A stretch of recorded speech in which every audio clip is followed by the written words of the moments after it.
Good morning, everybody. Good afternoon, good evening. We never know where everybody's listening us from, is watching us from, but we are live on YouTube, on Facebook, and on LinkedIn Live.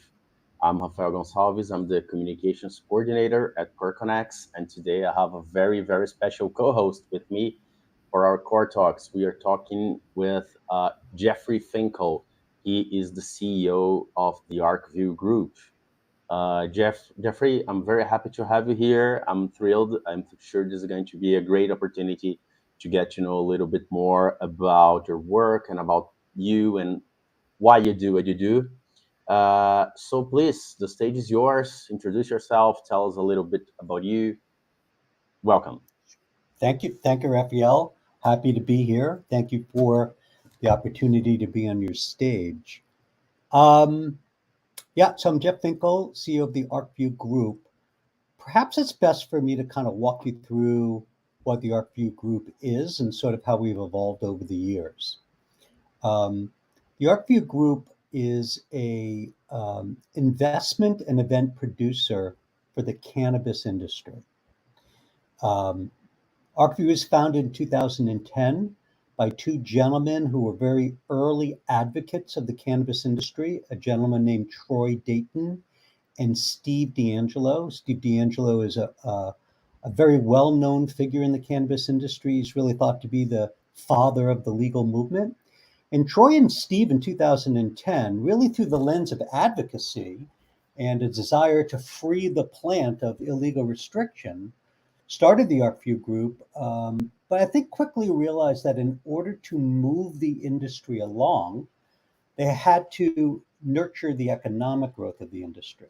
So the early instantiation of the business was as they set up an investor network where people would, high net worth individuals, would pay a fee to come to events and hear companies pitch. And then they would create just 4 or 5, depending on the year, investor summits where companies would pitch to in front of those investors with the hope to get investment, and certainly buoyed by a lot of thought leadership, people from the regulatory side of the industry, successful businesses for a full 2-day conference. And they did that really from 2010 to 2019, at which point a private equity investor came into Arcview and said, you know what, great brand, great significance in the industry, but we're not benefiting from all the transactions that we're creating. And I got to tell you, up until that time, I think, or through that period of time, I think some $350 million had found its way to over 250 companies facilitated at Arcview events. So the idea was to create businesses that could benefit from all that great facilitation that Arcview is doing. So not in particular order, we created a broker-dealer, an investment bank that does Reg D capital raises, merger and acquisition advisory, and most recently has a crowdfunding offering, which we're very, very excited about. We have a venture group that does principal investing. We invest out of what's called a member managed fund, which is a fund made up of 78 angel investors who've all pooled their capital into a traditional venture capital fund structure. And they all as a group decide which companies they invest in. It's a very unique structure. It's one that I've been doing for 15 years now. So we have capital ventures, and we have a consulting company that helps companies obtain licenses, helps brands expand into other states, and helps operators with best practices through providing SOPs.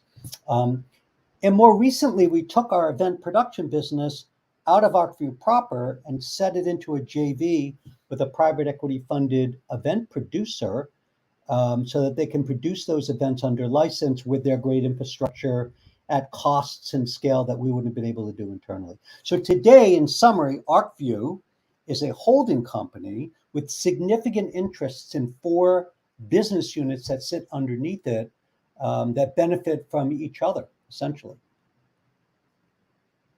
Nice, nice. It's interesting to see that with time and the growth, you guys made yourselves into an ecosystem itself, right? Because strengthening the economic part of the cannabis sector is extremely important, right? To help the sector grow.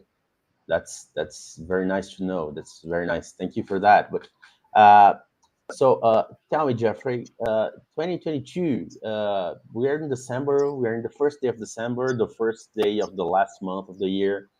Was it a good year for the sector from your perspective? What kind of growth has been experienced in the area? It's a really nuanced answer because what you're going to hear in the press a lot is that it was and it's true, it was a very difficult year um, for raising capital in the industry. And I'll review a lot of reasons why that happened. But let's sort of back out at a top level. The industry, so from 2020 to 21, the industry went from 20 uh, 20 billion to 27 billion, so about 35% growth. Some of that might have been driven by COVID, right? That was in the heat of COVID. People were staying home more; they had more time to use cannabis. So that might have been a little bit more than would have been if it wasn't COVID. 2021 to 22, expecting to go from 27 billion to 33 billion. I think we're going to hit that number. That's 22% growth. Good growth year. And I think next year we're kind of looking at another 28% growth in 2023. But I think it's important that we start to think about what's in front of us, that we still expect this industry to double from this 27 billion to about 52 billion by 2026. Now, with that said, it was a mixed bag in a number of areas. So first, let's talk about the regulatory side. On the ballot in November, 5 states had ballot initiatives to approve adult use legal programs in those states. Only two passed, Maryland and Missouri. The other ones did not get enough support to pass, so that was a slight disappointment. Um, Yet, as some of your listeners may be aware, Joe Biden, who's really not been a perfect friend to the industry, did announce some initiatives. One of which would be, commuting sentences of individuals who were convicted at the federal level for nonviolent possession crimes. So, that was a pretty good movement. And also to have the Department of Health and the DOJ sort of review rescheduling in the sort of the cannabis's place as a Schedule One drug in the Controlled Substance Act. So you could argue that there's been some progress on the regulatory side. I think more importantly, now that the election is over, there's, the lame duck session of Congress. There's hope that two bills that have been floating around for quite a while, the SAFE Act and the Climb Act, will get attention and pass in this session. The SAFE Act will create a better scenario for banks to loan to cannabis companies. There is not enough debt capital for some of the mid-tier companies. There's not enough debt capital for the larger companies, but the banks will be able to provide that if SAFE passes. There's good amount of bipartisan support, and I think the industry is ever more confident that that is going to happen. So I would say it's a mixed bag this year. Certainly some good things, sort of core growth, but some difficulties along the way, for sure. Yes, yes, that's interesting because yes, Joe Biden really took that step right towards decriminalization. Apparently, right?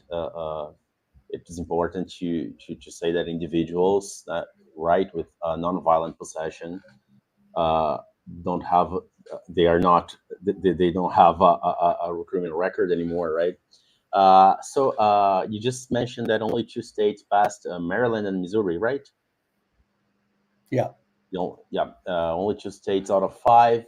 Uh, we're close to the year. How about 2023? Is it going to be crucial for a tangible consolidation of cannabis as an industry? Uh, there'll be some. There'll be certainly some consolidation. I think it'll be driven by, again, the capital markets. If capital is constrained, that's going to drive consolidation. If capital is more freely available, it might not. Mid-tier companies will be able to grow.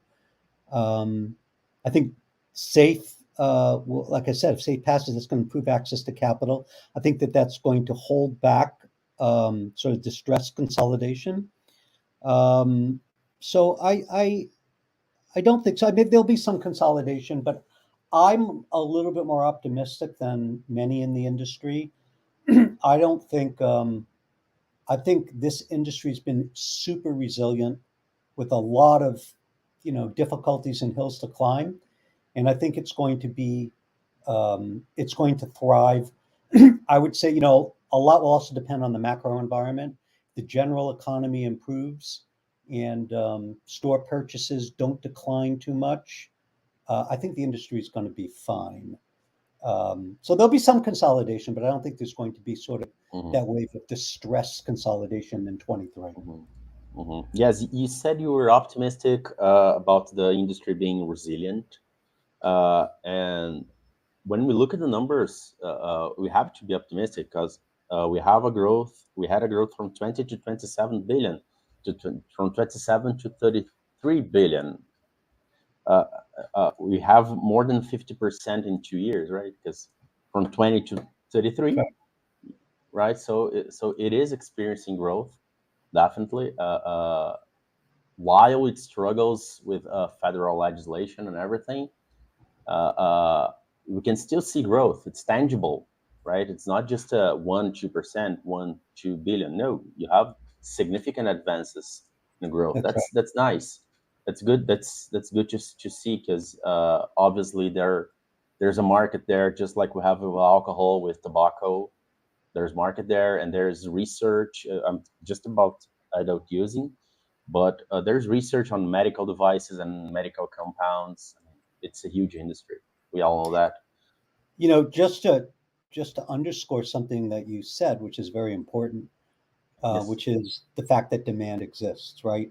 So when I think back to when I was an investor, um, you know, in 99, 2000 in the Web 1.0 world, we were really laying the pipes for industries that didn't exist. There was no such thing as digital media. There was no such thing as e-commerce. We were laying the pipes and the infrastructure for industries that we could imagine would thrive on that platform. And not dissimilar to, the Web 2.0 world in 2008, when sort of the application layer of the web emerged, you know, uh, social media, Twitter, Facebook, where the web was more of a two-way communication platform. Those social media didn't exist. And that was harder, but cannabis exists. That's the difference. So the opportunity is to sort of finance the transition from the illicit market to the orderly legal market. We don't have to worry about demand creation. I think the numbers say, you'll hear different ones, but it's around $100 billion is what, the full sort of amount of cannabis that's sold through the legal channel and on the street corner in the United States. We're talking about 27 billion that's now been represented, that's transitioned, and even some of that 27 billion is medical, which isn't part of this out in the street sales. So maybe we've transitioned 15 to 70 billion of eventual $100 billion opportunity. So the opportunity for investors is really to sort of play the transition from illicit to legal. And that's a dynamic that I've not seen in other industries I've been involved in. Yes, that's interesting. And you correct me if I'm wrong, but every time I talk about cannabis, I honestly see it as high-end technology because just like 2, 3 years ago, companies were researching the way out of COVID and medicines, and I mean it's a natural compound, right? It grows in the nature, and we can study that for medical purposes. I see it as technology purely. If you exclude the adult recreational use, I see it as technology. It's just research. It's just like we would research any other compound or any other medicine, right? So that's why it's important to make it grow. The plant is made up of over 125 cannabinoids. Those are the different molecules that have either medicinal or sort of psychoactive euphoric effects on people. Um, Probably six or seven of them are in use. THC, which we all know about, THC Delta 9, which is what gets you high, it's the psychoactive one. CBD, which is indicated for pain, the CBN, which is indicated for sleep, and then there's a lot in between. But there's still well over 100 that haven't really been studied yet because it's been so difficult to research. So I think you're right. The sort of the medicinal Wow. capability of this plant um, in health and wellness is we just haven't explored it enough yet. We're really in the very early stages of that. Wow. Yes. When we look at it that way, say, wow, there's room to grow, definitely. How do you feel about the political aspects? In some states, do you believe that the federal legislation will face resistance due to these political aspects, or do you think that both sides are now more they are accepting the idea of legalizing cannabis? So there's clearly bipartisan support. There's more support than ever. Okay. But I'd say that there's resistance on both moral grounds and economic grounds, right? So for moral grounds, it's been many years of brainwashing around cannabis and how bad drugs are for you. You remember in the 70s, Nancy Reagan's campaign, "This is your brain on drugs, just say no." So there's a lot of sort of brainwashing and sort of this moral sort of notion that drugs are bad and cannabis is bad and cannabis has no medicinal value. So that's, I think, something to overcome, but also on economic grounds because states realize um, that they're going to have to accommodate federal tax structure in addition to the state taxes, which are already high, right? So it's a physics question, right? There can only be so many taxes before you're just not going to buy it in the legal market. And to case in point, California right now, to buy illicit weed or to buy legal weed is 50% more expensive than illicit weed because they don't have to go through all the compliance. They don't have to have it tested. So, and they don't have, big infrastructure for distribution. So at what point, that's why the illicit market in California is still 3 times bigger than the legal market. So once you start to add another layer of tax on top of that, something's got to give. So states, I think, feel pressured that they're going to have to reduce taxes at the state level to accommodate a federal tax. And they're not all that anxious to do that, right? Quite frankly, operators are not all that excited about doing that either because if you're a single state, if you're a licensee in Massachusetts and you're a single state operator and you've got a cultivation facility and distribution in 2 or 3 stores, you don't want the opportunity for a grower in Southern California to export weed to Massachusetts, right? You're a cultivator. You're never going to grow at the price they're going to grow. So there's tension around legalization. It certainly will be good for capital markets. The better companies will certainly expand, but there's a lot of operators that are not that anxious for it. Yeah, it's definitely complex. It's definitely there are economical, social aspects. There's a puzzle there that has to be solved, right? Yeah, That's yeah, that's that's why the federal decriminalization is important, right? yep, And we have the cannabis banking reform, right? You just mentioned about the SAFE Act, right? yep. SAFE Act. What meaningful actions other than the SAFE Act will occur in order to, let's say, deschedule or reschedule of marijuana? Um, well, SAFE won't do that, right? SAFE will just sort of make it more comfortable to provide banking services to the industry. Like I said, I think the effect of that it will go a long way to sort of facilitating economic growth and creating more debt capital. Um, the review of federal rescheduling and this new Biden initiative, which I think he's tasking it to the Food and Drug Administration, which is supposed to conduct like scientific and medical studies to determine really what the medicinal use is and what the potential for abuse is. And then they've got to make a recommendation to the DEA. And then the Controlled Substance Act will authorize the DEA to move the drug to either a lower schedule or remove it entirely. That's going to take some time. Um, you know, that's not going to happen quickly. Even with an administrative rescheduling review, it could move to Schedule 2. It's just not going to happen quickly. Congress could choose to enact legislation, I guess, amending the CSA to remove it for Schedule One, but we don't see a lot of evidence that that's going to happen. If you're asking me what I think, and everyone in this industry has made predictions, and every one of us have been wrong repeatedly.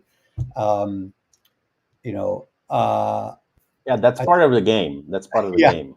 yeah. I think we're 2 or 3 years away. I do think SAFE gets passed in the lame duck, but I do think for full descheduling, we're 2 3 years away. Right. Yeah, making wrong predictions is part of the game. Yeah, We all know it's gonna happen. It's just yep, like when you read something about economy. Yeah, you can have an economist say one thing, a good thing or a bad thing about the right. same fact. So it can be good or it can be bad. That's right. Politicians certainly are very skilled at doing that. But yeah, I'm a journalist, so a media does that. The exact same fact can be good or bad depending on the side you're looking from. That's right. Yeah, but we still got we are advancing definitely. We're definitely advancing, but there's opportunity in the private capital markets, but there's still a long way to go. Talking about the banking reform, of course, we have to talk at KoreTalkX. We're all about education and empowering people through the private capital markets. And we have to say that there's a summit, an investment summit, right? Arcview-Access Cannabis Investment Summit, from December 7th to December 9th in Miami for Coral Gables, right? That's right. uh, for operators, investors, entrepreneurs, or just curious people, the summit is the place to hear from industry experts, learn from workshops, and network with compelling companies shaping the cannabis industry. So tell us a little about this event, Jeff. Is this an event for any participant in the industry, for beginners, for advanced, for bigger entrepreneurs? What are your expectations? Who's going to be there? Tell us about it. Yeah. So we were a very active conference producer, as I said, from 2010 to COVID, essentially. I think the last one we did pre-COVID was March of 2020. We just came back to produce in-person events. We did our first one in New York in October. It was hugely successful. We had close to 400 people, and we're hoping to duplicate that in Miami next week. So to answer your question, who's it for? It is absolutely for investors, entrepreneurs, operators, both big and small, and the kind of curious. Kind of curious are people that are like, hey, this whole industry is happening. How's it going to, one, affect my business? I might be an insurance broker. Is this a line of business that, is useful to me as I grow my business 2023, 2024? Or just people that might say, I might want to work in this industry and get a job, but I need to understand what it's all about. So investors, entrepreneurs and operators, and the can of curious can all benefit to coming to our events. Um, we tell people when you come, focus on making 2 friends and adding 5 people to your active network. And if you can do that, this will be a big success for you. If you're an entrepreneur, we're doing sort of 3 kind of cool things around investment. We have a reverse pitch. We're going to have 12 institutional venture capital funds come on stage and pitch their fund to the audience. When I say pitch, they're going to describe their fund. This is who we are. These are the sectors we focus on. This is what's important to us in terms of entrepreneurs we'd like to back. Um, Here's our average check size, such that entrepreneurs can get to understand the way in which these investors think. The second session is an Ask Me Anything session, where we're going to have trying to make this very casual, to have VCs, angel investors, and entrepreneurs just sitting in an open audience with a stellar moderator that's going to surface questions from the crowd and ask the VCs to answer it. It's a safe space to learn what you don't learn and to help demystify the fundraising process. The third part is a pitch competition. We're going to have companies pitch in front of these investors, and we're going to score, and we're going to award a winner.